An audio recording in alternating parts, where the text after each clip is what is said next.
Hi friends, good morning అండి. ఈరోజు morning మా పిల్లలకి సాంబార్ ఇడ్లీ ప్రిపేర్ చేస్తున్నానండి. లంచ్కి కూడా అదే పెట్టమని అన్నారు. సరే కదా అనుకున్నాను, కానీ నేను పప్పు ఇప్పుడు ఉడకబెట్టే టైం లేదండి, పిల్లలకి టైం అయిపోతుంది. సో అలాంటప్పుడు మీకు కూడా ఈజీగా పనికొస్తుందో ఒక చిన్న టిప్ తీసుకొచ్చానండి.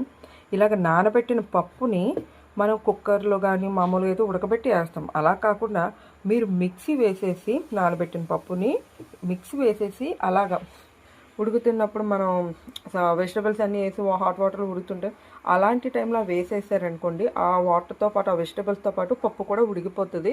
చిక్కదనంగా కూడా ఉంటుందండి సాంబారు. మీకు చూపిస్తాను. ఇదిగోండి, ఇలా నానబెట్టిన పప్పుని మిక్సీ వేస్తాను. ఇదిగోండి, ఇలా మిక్సీ వేస్తాను. దీన్ని మనం ఇప్పుడు దాంట్లో షిఫ్ట్ చేసేద్దాం సాంబార్లోకి.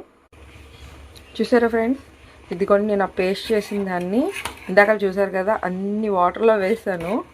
బాయిల్డ్ అవుతున్నప్పుడు వెజిటబుల్స్ అన్నీ చూసారా చిక్కదనంగా ఎలాగుందో. మీరు చిక్కదనం కోసం ఎంతంత పప్పు కూడా నానబెట్టాల్సిన పని లేదండి. మామూలు నానబెట్టిన కొంచెం పప్పునైనా మిక్సీ వేసి వేయండి, చాలా చిక్కగా తయారవుతుంది. చూడండి సాంబార్ ఇప్పుడు చిక్కగా నేను ఎంత వాటర్లో పెట్టానో చూడండి. ఆ కొంచెం పప్పు మిక్సీ వేసి వెజిటబుల్స్లో కలపగానే ఎంత చిక్కగా తయారైందో సాంబారు. ఇది కొంచెం మరగనివ్వాలి. ఇప్పుడు మనకి వెజిటబుల్స్ పప్పు రెండు ఉడికిపోతాయి.